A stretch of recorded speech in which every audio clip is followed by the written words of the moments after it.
በስመ አብ ወወልድ ወመንፈስ ቅዱስ አሐዱ አምላክ አሜን። ስንክሳር ጥቅምት 2 አንድ አምላክ በሚሆን በአብ በወልድ በመንፈስ ቅዱስ ስም በዚች ቀን የአንጾኪያ ሊቀ ጳጳሳት ቅዱስ ሳዊሮስ ወደ ግብፅ ሀገር ተሰዶ መጣ። ይህም የሆነው በመናፍቁ ንጉሥ በዲዮቅልጥያኖስ ዘመን ነው። እርሱም ንጉሥ በኬልቄዶን ሃይማኖት የሚያምን ነው። ሚስቱ ንግሥት ግን ሃይማኖቷ የቀና ነው። ቅዱስ አባ ሳዊሮስን ትወደዋለች፣ ታከብረዋለች። ንጉሥም በስውር ሊገድለው ይሻዋል። ቅዱስ አባ ሳዊሮስን በስውር ይገድለው ዘንድ ንጉሥ እንደሚሻው ንግሥት አወቀች ጊዜ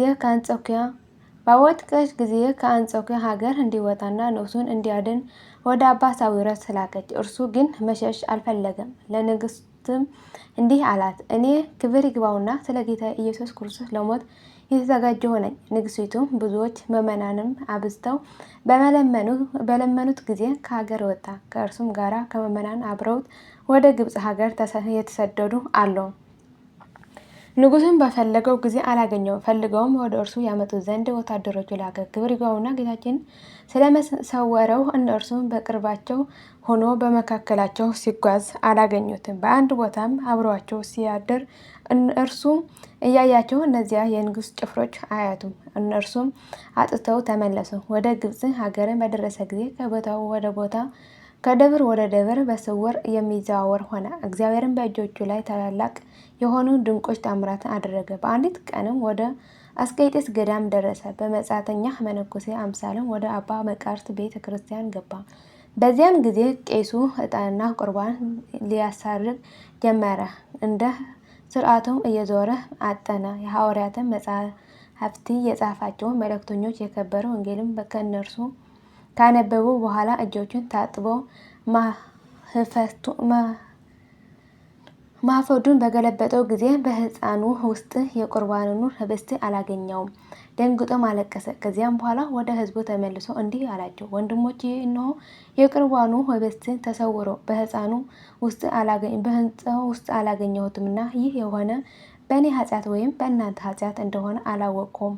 በዚያም ጊዜ የእግዚአብሔር መልአክ ተገልጦለት እንዲህ አለው፣ ይህ የሆነ በኃጢአትህ ወይም በሕዝቡ ኃጢአት አይደለም። ሊቀ ጳጳሳት አባ ሳዊሮስ እያለ መስዋዕትን ለማሳረግ በመድፈርህ ነው እንጂ። ቄሱም መልአኩን ጌታ ሊቀ ጳጳስ መኖሩ አላወቅኩም አለው። አባ ሳዊሮስም ወደ ቆመበት ቦታ አመለከተው። ቄሱም ወደ አባ ሳዊሮስ ሄዶ ከእግሩ በታች ሰገደ። ቡራኬውም ከእርሱ ተቀበለ። ሊቀ ጳጳሳት አባ ሳዊሮስም የጀመረውን የቅዳሴውን ሥርዓት እንዲፈጽሙ ቄሱን አዘዘው። እርሱም በታላቅ ክብር ወደ ቤተ መቅደስ አስገቡት። ከዚያም በኋላ ቄሱ ወደ መሠዊያው በወጣ ጊዜ የቁርባኑን ኅብስት በጻሕሉ ውስጥ አገኘው። ካህናቱና ሕዝቡንም ሁሉ እግዚአብሔር አመሰገኑት። የቁርባኑንም ሥርዓት ከተፈጸመ በኋላ ካህናቱና ሕዝቡንም ሁሉ ከሊቀ ጳጳሳት አባ ሳዊሮስ ቡራኬ ተቀበሉ። ከዚያም ወጥቶ ወደ ሀገረ ሶሐ ሄደ። ስሙ ዶርታዎስ ከሚባል እግዚአብሔር ከሚወድ ባለጸጋ ሰው ጋር ደርሶ ከእርሱ ዘንድ ተቀመጠ። ምዕመናንም እያስተማራቸውና በቀናች ሃይማኖት እያጸናቸው እስከሚያርፍበት እስከ የካቲት ወር 14 ቀን ኖረ። ለእግዚአብሔር ምስጋና ይሁን። እኛንም በዚህ በቅዱስ አባ ሳዊሮስ ጸሎት ይማረን፣ በረከቱም ከእኛ ጋር ትኑር ለዘላለሙ አሜን። ዳግመኛ በዚህች ቀን ጥቅምት 2 የሕርያቆስና የሰማዕት ቴክላ መታሰቢያቸው ነው። በረከታችን ከእኛ ጋር ትኑር ለዘላለሙ አሜን። ጥቅምት 3 አንድ አምላክ በሚሆን በአብ በወልድ በመንፈስ ቅዱስ ስም ጥቅምት 3 በዚች ቀን ለአባቶች ሊቃነ ጳጳሳት 51ኛ የሆነ የእስክንድርያ ሊቀ ጳጳስ ቅዱስ አባ ስምዖን አረፈ። ይህም አባት ከእስክንድርያ ከታላላቆች ተወላጅ የሆነ ወላጆቹም ሃይማኖታቸው የቀና ነው። እነርሱም ከታናሾቹ ሃይማኖት ወተትን ጠጥቶ አደገ። ስለዚህም የቤተ ክርስቲያንን ትምህርት ተማረ። የምንኩስናውን ልብስ ሊለብስ በልቡ አስቦ ወደ አስቄጥስ ገዳም በመሄድ ከእርሱ አስቀድሞ ሊቀ ጳጳሳት በሆነ በአባ ያዕቆብ ገዳም መነኮሰ። በዚያም በሚጨመር ተጋድሎውንም ሥጋውን እያደከመ አብዝቶ በመጋደል በእርሱ ዘንድ ኖረ። ዳግማዊ አባ ማርቆስም ሊቀ ጵጵስና በተሾመ ጊዜ ይህ አባ ስምዖን ስለ ተጋድሎውና ስለ አገልግሎቱ ከአባ ያዕቆብ ዘንድ ወሰደው። እያገለገለውም ከእርሱ ጋር ኖረ። አባ ማርቆስም ባረፈ ጊዜ አባ ያዕቆብ ተሾመ። ያን ጊዜም እያገለገለው ከአባ ያዕቆብ ጋር ኖረ። ከዚህም በኋላ አባ ያዕቆብ ባረፈ ጊዜ ብዙዎች ካህናት፣ ኤጲስቆጶሳት፣ የሀገሩ ታላላቆች ሁሉም ይህ አባት አባ ስምዖን መረጡት። ትሩፋቱንና ያማረ ስራውን በእነዚህ በሁለት ሊቃነ ጳጳሳት ዘንድ በነበረበት ጊዜ ስለተመለከቱ አምላካዊ ፍቅር አነሳስቷቸዋልና በወንጌላዊ ማርቆስ ወንበር ላይ ይዘው ሊቀ ጵጵስና ሾሙት። ከዚህም በኋላ በሹመቱ ጸንቶ መልካምን ጉዞ ተጓዘ። እግዚአብሔርም ያገለገለው የሃይማኖትንም ሕግ በማስጠበቅ የክርስቶስ መንጋዎች ጠበቀ። በሹመቱ ወራትም ቤተ ክርስቲያንን በጸጥታና በሰላም ኖረች። ከዚህም በኋላ እግሮቹ በጽኑ ደዌ ታመመ። ፈጣሪ እግዚአብሔርን ከዚህ ደዌ ያሳርፈው ዘንድ ለመነው። ክብር ይግባውና ጌታችን ኢየሱስም ክርስቶስም ልመናውን ተቀብሎ በሰላም በፍቅር በአንድነት አሳረፈው። የሹመቱ ወራትም 5 ወር ከ15 ቀን ነው። ለእግዚአብሔር ምስጋና ይሁን። እኛንም በዚህ አባት ጸሎት ይማረን፣ በረከቱን ከእኛ ጋር ትኖር ለዘላለም አሜን።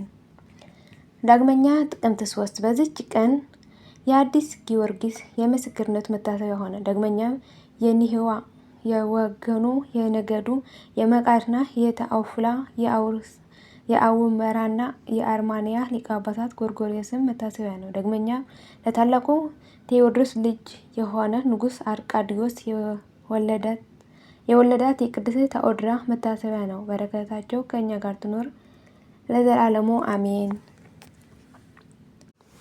ጥቅምት 3 ቀን የሚከበረው ዓመታዊ ቅዱሳን በዓላት ቅዱስ ጊዮርጊስ አዲስ ሰማዕት፣ አባ ስምዖን ሊቀ ጳጳሳት፣ ቅዱስ ጎርጎርዮስ አርማንያ፣ ቅድስት ተኦድራ ልዕልት፣ ቅድስት ተአውፍላ፣ አባ ጊዮርጊስ ዘጋስጫ።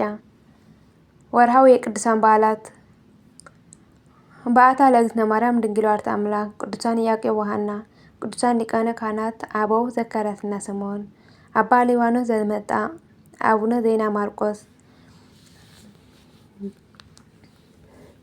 አቡነ መድኃኒነ እግዚእ ዘደብረ በንኮል፣ ቅዱስ ቄርሎስ ሊቅ አምደ ሃይማኖት። የሁሉም ቅዱሳን በረከትና ረድኤት ምልጃና ጸሎታቸው ከመላ ሕዝበ ክርስቲያን ጋር ለዘላለሙ ጸንቶ ይኖር አሜን። አቡነ ዘበሰማያት ይትቀደስ ስምከ ትምጻእ መንግሥትከ ወይኩን ፈቃድከ በከመ በሰማይ ከማሁ በምድር ሲሳየን ዘለነ ሀበነ ወኅድግ ለነ አበሳነ ጌጋየነ ከመ ንሕነኒ ዘአበሰለነ ኢታብአነ እግዚኦ ውስተ መንሱት አላድነነ ወባልሐነ እምኩሉ ኩስ መዚአከ ይእቲ መንግሥት ኃይለ ወስብሐት በሰላመ ቅዱስ ገብርኤል መልአኩ እግዝእትየ ማርያም ሰላም ለኪ ድንግል በኅሊናኪ ወድንግል በሥጋኪ እም እግዚአብሔር ጸባኦት ሰላም ለኪ ብርክት እማስ ወብሩክ ፍሬ ከርሥኪ ተፈሥሒ ፍሥሕት ኦ ምልዕተ ጸጋ እግዚአብሔር ምስሌኪ ሰአል ወጸልይ ምህረት ወንታነ ሀበ ፍቅር ወልድኪ ኢየሱስ ክርስቶስ ከመ ይስረይ ለነ ኃጣውኢነ ለዓለመ ዓለም ለዘላለሙ አሜን።